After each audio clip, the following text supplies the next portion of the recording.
बिस्मिल्लाहिर्रहमानिर्रहीम। अस्सलामु अलैकुम।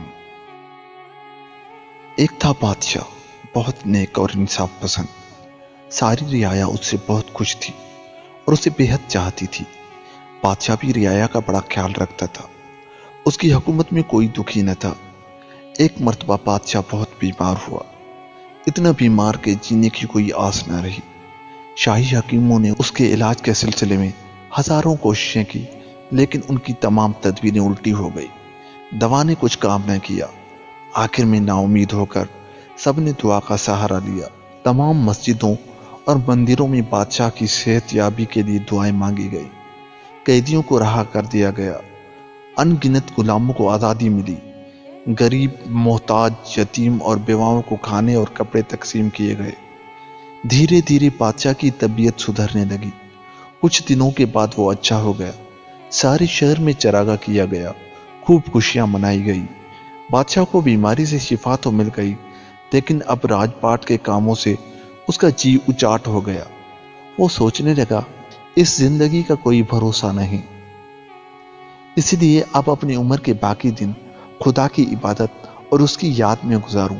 ये सोचकर एक दिन उसने चारों शहजादों को अपने पास बुलाया और उनसे कहने लगा, अपनी अपनी जिंदगी के बाकी दिन खुदा की याद में गुजारना चाहता हूँ। मेरी समझ में नहीं आता कि मैं तुम में से किसको अपना जानशीन और इस तख्त का वारिस बनाऊं, क्योंकि तुम चारों मुझे यकसा तौर पर प्यारे हो। तुम सब मेरी आंखों के तारे हो, बहुत नेक और लायक हो। इसलिए मैंने एक तरकीब सोची है। तुम चारों भाइयों में से जो भी सबसे बड़े दर्दमंद इंसान को ढूंढकर मेरे पास लाएगा, यह तख्त और ताज उसी को दे दूंगा। उस काम के लिए मैं तुम्हें 1 साल का वक्त देता हूँ। बादशाह की बात सुनने के बाद शहजादों ने सफर की तैयारी शुरू कर दी और अगले दिन चारों शहजादे 4 सिमतों में सफर पर रवाना हुए। पहला शहजादा जुनूब की तरफ गया था। वो 3 महीने बाद लौट आया। उसके साथ एक सौदागर था। शहजादे ने सौदागर को बादशाह की खिदमत में पेश करते हुए कहा, अब्बा हुजूर, ये शख्स एक बड़ा सौदागर है। उसने खुदा की राह में अपनी सारी दौलत खर्च कर दी है। उसने नमाजियों के लिए जा बजा मस्जिदें तामीर करवाई हैं और मुसाफिरों के ठहरने के लिए अनगिनत सराय बनवाई हैं। यह आदमी 5 वक्तों की नमाज पढ़ता है और 7 मरतबा हज भी कर चुका है। इससे बड़ा दर्दमंद आदमी शायद ही कहीं मिले। बादशाह ने कहा, ऐसे लोग दुनिया में कम होते हैं। वाकई ये शख्स गनी और खलूसमंद है। इसे शाही महल में ठहराया जाए। दूसरा शहजादा शिमाल की सिमत गया। वो 6 महीने के बाद लौट आया। उसके साथ एक संजीदा और बावकार आदमी था, जिसके चेहरे पर इल्म का नूर चमक रहा था। दूसरे शहजादे ने उस आदमी को बादशाह के हुजूर में पेश करते हुए कहा, अब्बा जान, ये शख्स बहुत बड़ा आलिम है। इसने बेशुमार किताबें पढ़ी हैं, मजहब की सारी बारीकियों को गहराई से मुतालिया किया है। इसमें सर से पैर तक खूबियां ही खूबियां हैं। ये कभी झूठ नहीं बोलता, सबके साथ नेकी और भलाई का बर्ताव करता है, किसी जानदार को नहीं सताता। गर्ज ये कि इससे बड़ा दर्दमंद और काबिल आदमी कोई और न होगा। बादशाह ने कहा, यह बहुत खूबियों का मालिक है, इसके इल्म में भी किसी को गिला नहीं। बेशक ये एक नेक और आकिल आदमी है। उसे इज्जत के साथ शाही महल में ठहराया जाए। दूसरे शहजादे को आए हुए अभी 3 ही महीने गुजरे होंगे कि तीसरा शहजादा अपने सफर से लौट आया। वो मगरिब की सिमत से आया था। उसके साथ एक फकीर था। शहजादे ने उसे बादशाह के सामने पेश करते हुए कहा, अब्बा हुजूर, ये बुजुर्ग एक खुदा रसीदा फकीर हैं। सुना है किसी जमाने में एक मुल्क के बादशाह थे, लेकिन खुदा की राह में तख्तो ताज और मुल्क व माल छोड़कर फिक्र फाका की जिंदगी इख्तियार कर ली। अब तो ये हाल है कि रूखी सूखी जो भी मिले खा लेते हैं और रात दिन इबादत करते रहते हैं। ये अपनी जिंदगी का एक एक लम्हा खुदा की याद में सर्फ करते हैं। इबादत और कनात में कोई उनकी बराबरी नहीं कर सकता। मेरी नज़र में सबसे बड़े दर्दमंद इंसान यही हैं। बादशाह ने कहा, तुम एक बहुत अच्छे इंसान को लेकर आए हो। उनकी इबादत और कनात ने मुझे भी मुतासिर किया। वाकई ये एक आबिद और जाहिद आदमी है। उन्हें इज्जत और एहतराम के साथ शाही महल में ठहराओ। अब सबको चौथे शहजादे का इंतजार था। वो मशरिक की सिमत गया था और अब तक वापस नहीं आया था। 1 साल पूरा होने में अभी 1 हफ्ता बाकी था। हफ्ते के आखिरी दिन चौथा शहजादा वापस हुआ।